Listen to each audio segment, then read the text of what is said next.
اعوذ باللہ من الشیطان الرجیم بسم اللہ الرحمن الرحیم۔ عرب جاہلیت کے کچھ ڈیوائن ٹریڈیشنز تھے، مشرکین کی جاہلانہ رسمیں۔ آج ہم مشرکین کی جاہلانہ رسموں کے بارے میں پڑھیں گے کہ عرب جاہلیت میں کون کون سی ایسی رسمیں تھیں۔ سب سے پہلے ہم ازلام کے بارے میں پڑھیں گے۔ ازلام کیا ہوتا ہے؟ ازلام ظلم کی جمع ہے، یعنی پلورل ہے، اور ظلم اس تیر کو کہتے ہیں جس پر نہ لگے ہوں۔ جیسے تیر ہوتا ہے اس پر کچھ پر لگے ہوتے ہیں، تو یہ ایسا تیر ہوتا ہے جس پر نہیں ہوتے، اور ازلام یعنی بہت سارے تیر۔ ظلم یعنی ایک تیر اور ازلام یعنی بہت سارے تیر، وہ تیر جس پر نہیں لگے ہوتے۔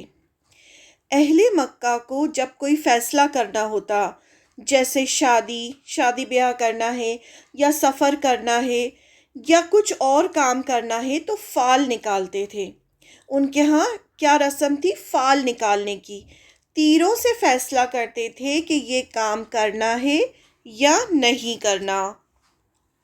خاص طور سے شادی بیاہ کے مسئلے میں کہ اس سال شادی کرنی ہے یا نہیں کرنی، یا ہم سفر پہ جائیں یا نہ جائیں، ہمارا جانا اچھا ہوگا یا نہ ہوگا، تو ان سب چیزوں کا فیصلہ وہ تیروں سے کرتے تھے، یعنی فال نکالتے تھے۔ یہ اس طرح کے تیر ہوتے تھے بنا پر والے۔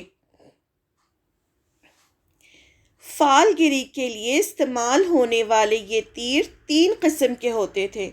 اب یہ جو تیر ہوتے تھے یہ 3 قسم کے ہوتے تھے۔ ایک وہ جن پر صرف ہاں یا نہیں لکھا ہوتا تھا، یعنی کچھ تیر ہوتے تھے جس پر ہاں ہاں ہاں لکھا ہوتا تھا، کچھ تیر ہوتے تھے جس پر نہیں لکھا ہوتا تھا۔ اس قسم کے تیر سفر اور نکاح وغیرہ جیسے کاموں کے لیے استعمال کیے جاتے تھے۔ اگر فال میں ہاں نکلتا تو مطلوبہ کام، یعنی جو بھی ان کو کام کرنا ہوتا تھا، کر ڈالا جاتا۔ اگر نہیں نکلتا تو سال بھر کے لیے ملتوی یعنی پوسٹ پون کر دیا جاتا اور آئندہ سال پھر فال نکالا جاتا۔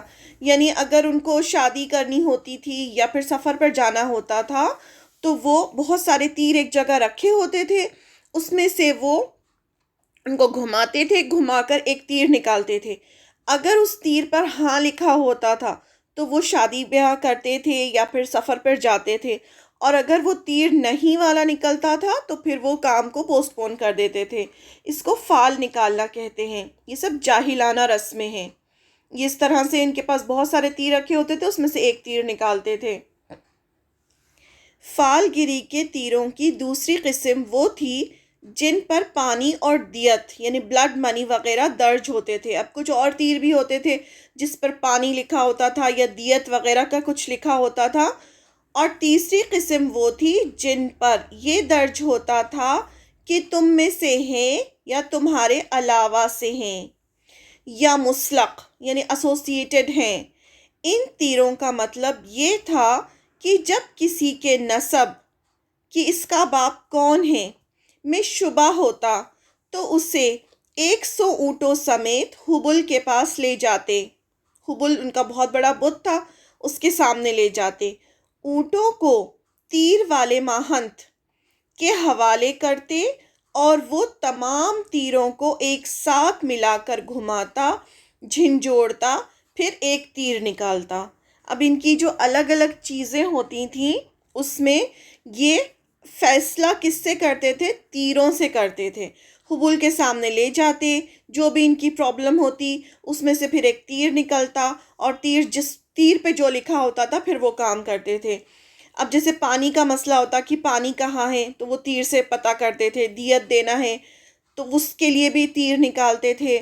پھر اس کے بعد کسی کا نسب پتہ کرنا ہوتا تھا، جیسے کسی کے نسب، اب اس زمانے میں تو بہت الگ الگ طریقے کی شادیاں ہوتی تھیں تو زنا بھی ہوتا تھا، تو اب پتہ کرنا ہوتا تھا کہ یہ ہمارے قبیلے سے ہے یا نہیں، تو کیا کرتے تھے کہ ماہنت جو ان کا حبل کے پاس جو بیٹھا رہتا تھا اس کے پاس لے کے جاتے تھے، اور وہ گھماتا اس کو جس میں سارے تیر رکھے رہتے، اس کو جھنجھوڑتا اور پھر اس میں سے ایک تیر نکالتا. اس سے یہ ڈیسائیڈ کرتے تھے، جیسے تم میں سے ہے، اگر تم میں سے ہے آتا، یہ اس طرح سے تیر سے قسمت معلوم کی جاتی تھی. اگر یہ نکلتا کہ تم میں سے ہے تو وہ ان کے قبیلے کا ایک معزز فرد قرار پاتا، یعنی ہاں یہ جو ہے تمہارے قبیلے کا ہے، یعنی اس کا نسب پتہ چل گیا ہے، یہ اب تمہارے قبیلے کا ہے، یعنی وہ ایکسیپٹ کر لیتے کہ ہمارا بچہ ہے، یعنی ہمارے قبیلے کا ہے. اور اگر یہ برآمد ہوتا، یعنی وہ والا تیر نکلتا جس میں لکھا ہوتا تمہارے علاوہ سے ہے، یعنی تم میں سے نہیں ہے، تو حلیف قرار پاتا. یعنی حلیف کیا ہوتا تھا؟ دوست، یعنی دوست قرار پاتا. اگر یہ نکلتا کہ مسلق ہے، اگر وہ والا تیر نکلتا تو ان کے اندر اپنی حیثیت پر برقرار رہتا، یعنی نہ وہ پھر ادھر قبیلے کا فرد مانتے تھے، نہ اسے پھر حلیف مانتے تھے. تو یہ سب چیزیں جو ان کی بالکل جاہلانہ رسمیں تھی، جن کی کوئی ریالٹی نہیں تھی، یہ اپنے سے انہوں نے بنا رکھی تھیں. اب ان کی ایک اور رسم تھی جوا کھیلنا. اب یہ جوا کھیلنا میں کیا کرتے تھے، اسی سے ملتا جلتا ایک رواج مشرکین میں جوا کھیلنے اور جوئے کے تیر استعمال کرنے کا تھا. اب جوا بھی یہ تیروں سے کھیلتے تھے. اسی تیر کی نشاندہی پر وہ جوئے کا اونٹ ذبح کر کے اس کا گوشت بانٹتے تھے. اب وہ جوا کھیلتے تھے اونٹ کے گوشت پر. اونٹ کو ذبح کرتے تھے، ذبح کر کے اس کا جو گوشت ہوتا تھا اس کو 10 حصوں میں یا 28 حصوں میں تقسیم کر دیتے تھے، اس کو بانٹ دیتے تھے. اور بانٹنے کے بعد میں اس کا طریقہ یہ تھا کہ جوا کھیلنے والے ایک اونٹ ذبح کر کے اسے 10 یا 28 حصوں پر تقسیم کرتے، یعنی الگ الگ اس طرح سے حصے بنا دیتے. پھر تیروں سے قرآن اندازی کرتے، یعنی وہی تیر نکالتے. کسی تیر پر جیت کا نشان بنا ہوتا تو کوئی تیر بے نشان ہوتا. کسی پر نشان ہوتا تھا اس کا مطلب ہوتا تھا آپ جیت گئے، اور کسی تیر پر کوئی نشان نہیں ہوتا تھا، اس کا مطلب ہوتا تھا کہ آپ ہار گئے. جس کے نام پر جیت کا نشان والا تیر نکلتا تو وہ کامیاب مانا جاتا اور اپنا حصہ لے جاتا. اب الگ الگ لوگ جوا کھیلتے تھے تو اب ایک ایک کے نام کا وہ تیر نکالتے تھے. اب اگر تیر میں لکھا ہوتا کہ ہاں جیت گئے تو وہ جو آدمی ہوتا تھا وہ اپنا حصہ اونٹ میں سے لے جاتا تھا، جو ذبح کر کے انہوں نے حصہ رکھا ہوتا تھا. اور اگر یہ لکھا ہوتا کہ نہیں تم ہار گئے، یعنی کچھ بھی نہیں ہوتا اس پہ لکھا ہوا، تو اس کا مطلب ہوتا تھا کہ وہ ہار گیا. جس کے نام پر بے نشان تیر نکلتا اسے قیمت دینی پڑتی تھی، یعنی اسے پھر قیمت دے کے وہ لینا پڑتا تھا، یعنی اس کے لیے پھر کچھ نہیں ہوتا تھا. تو اس طرح سے یہ تیروں سے جوا کھیلتے تھے. اہل مکہ کاہنوں، نجومیوں اور عرافوں پر بھی یقین کرتے تھے. اب یہ تو جوا کھیلنے والی بات ہو گئی، ازلام، تیروں سے سب ہو گیا. اب اس کے علاوہ بھی ان کی بہت ساری جاہلانہ رسمیں تھیں. یہ کاہنوں، نجومیوں اور عرافوں پر بھی یقین کرتے تھے. اب یہ کیا ہوتا ہے؟ کاہن، عراف اور نجومی، ان کی خبروں پر بھی ایمان رکھتے تھے، یعنی ان کو سچا مانتے تھے. جب اسلام آیا تو یہ سب چیزیں شرک کی کیٹیگری میں چلی گئیں کہ یہ سب غلط ہے. انسین پر ایمان نہیں لے کر آنا ہے. انسین یعنی غیب کا علم صرف اور صرف اللہ کو ہے، اس کے علاوہ کسی کو نہیں ہے. اب کاہن کیا ہوتا ہے؟ کاہن سوت سیئر. کاہن اسے کہتے ہیں جو آنے والے واقعات کی پیشن گوئی کرے، یعنی آنے والا جو کچھ ہونے والا ہے اس کے بارے میں وہ بتائے، اسے کاہن کہا جاتا ہے. تو مکہ میں بہت سارے کاہن ہوتے تھے، بہت سارے عراف ہوتے تھے، بہت سارے نجومی ہوتے تھے، اور وہ اس طرح سے قسمت کا فیصلہ کرتے تھے اور آنے والے واقعات کے بارے میں بتاتے تھے. اور راز کی باتیں جاننے کا دعوے دار ہو. یہ کیا کہتے تھے کاہن؟ کہ ہم آنے والے واقعات کے بارے میں بتا سکتے ہیں، اور جو راز کی باتیں ہیں ہم وہ بھی بتا سکتے ہیں. بعض کاہنوں کا یہ بھی دعویٰ ہوتا تھا کہ جن ان کے تابع ہیں جو انہیں خبریں پہنچاتے ہیں. وہ کہتے تھے ہمارے پاس جن ہے، وہ ہمیں خبریں پہنچاتا ہے. اور بعض کاہن کہتے تھے کہ انہیں ایسا فہم عطا کیا گیا ہے، یعنی ان کے پاس ایسی سمجھ ہے جس کے ذریعے وہ غیب یعنی انسین کا پتہ لگا سکتے ہیں، وہ بتا سکتے ہیں کہ کیا ہونے والا ہے، ان کو اتنا علم ہے ان کے پاس، وہ یہ دعویٰ کرتے تھے۔ آج بھی دیکھیں نا، یہ سب چیزیں موجود ہیں، لیکن یہ سب چیزیں جاہلیت کی چیزیں ہیں، جس پر ایمان لانا، ان کو صحیح ماننا، یہ سب غلط ہے۔ پھر دوسرے ہوتے تھے عراف، ڈیوائنر، فارچون ٹیلر۔ یہ کیا ہوتے تھے؟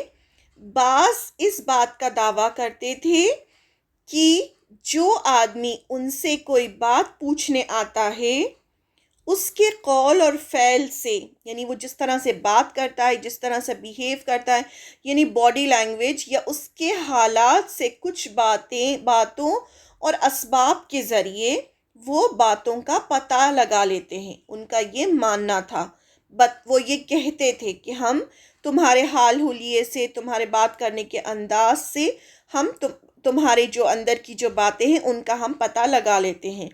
اس قسم کے آدمی کو عراف کہا جاتا ہے۔ مثلاً وہ شخص جو چوری کے مال یا چوری کی جگہ اور گم شدہ جانور وغیرہ کا پتہ ٹھکانہ بتاتا، یعنی ایسے انسان کے پاس کب جایا جاتا تھا؟ جب کہیں چوری ہو جاتی یا کوئی جانور گم جاتا ان کا، تو پھر وہ ایسی جگہوں پر جاتے تھے اور ان سے پوچھتے تھے، تو وہ ان کو بتاتے تھے وہاں جا کے ڈھونڈو، وہاں تمہیں چوری کا مال مل جائے گا، یا تمہارا جانور جو گم گیا ہے وہ تمہیں وہاں مل جائے گا۔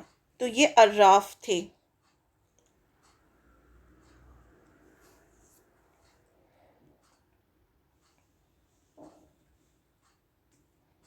یہ سب اسلام میں ناجائز کام ہے، یہ سب کام جو ہیں وہ حرام ہیں، شرک تک لے جاتے ہیں انسان کو، بہت بڑے بڑے گناہ ہیں۔ ہمیں حکم نہیں ہے کہ ہم ان سب چیزوں پر یقین کریں۔ پھر نجومی ایسٹرولوجر، نجومی اسے کہتے ہیں جو تاروں پر غور کر کے ان کی رفتار، یعنی جو آسمان میں جو گیلیکسیز ہیں، ستارے ہیں، ان پر غور کرے، ان کی رفتار اور اوقات کا حساب لگا کر، یعنی کس وقت میں وہ نکلتے ہیں، لگاتا ہے، اور دنیا میں آئندہ کیا حالات وہ واقعات پیش آئیں گے وہ بتاتے ہیں، یعنی تاروں سے وہ تقدیر معلوم کر کے فیوچر بتاتے ہیں کہ اب کیا ہونے والا ہے۔ ان نجومیوں کی خبروں کو ماننا در حقیقت تاروں پر ایمان لانا ہے۔ اگر ہم ان نجومیوں کی باتیں مانیں گے تو اس کا کیا مطلب ہوگا کہ ہم تاروں پر ان کی جو اس پر ایمان لے کر آئے ہیں۔ اور تاروں پر ایمان لانے کی ایک صورت یہ بھی تھی کہ مشرکین عرب نکشتروں یعنی جو گیلیکسیز ہوتی ہیں ان پر بھی ایمان رکھتے تھے، اور کہتے تھے کہ ہم پر فلاں اور فلاں ستارے کی پوزیشن کی وجہ سے بارش ہوتی ہے۔ ان کا یہ بھی ماننا تھا۔ یہ سب جاہلانہ رسمیں تھیں کہ ستارہ یہاں سے وہاں چلا گیا تو بارش ہو رہی ہے، تو اب یہ ہو رہا ہے، تو اب وہ ہو رہا ہے۔ تو یہ سب جیسے زوڈیک سائن آج کل یوز کیے جاتے ہیں، اس میں سے تقدیر معلوم کی جاتی ہے، اسلام میں یہ سب چیزیں غلط ہیں، یہ سب چیزیں منع ہیں۔ جب آپ صلی اللہ علیہ وسلم آئے، آپ صلی اللہ علیہ وسلم نے ان سب چیزوں کے لیے منع کیا۔ تو یہ سب جاہلانہ رسمیں ہیں، ہم جو یہ سب پڑھ رہے ہیں یہ سب عرب کی جاہلانہ رسمیں تھیں، اور آپ دیکھیں یہ ابھی بھی موجود ہے، اور ان سب چیزوں سے علم حاصل کرنا یا ان پر یقین کرنا یا ان کے بارے میں پڑھنا یہ سب منع ہے۔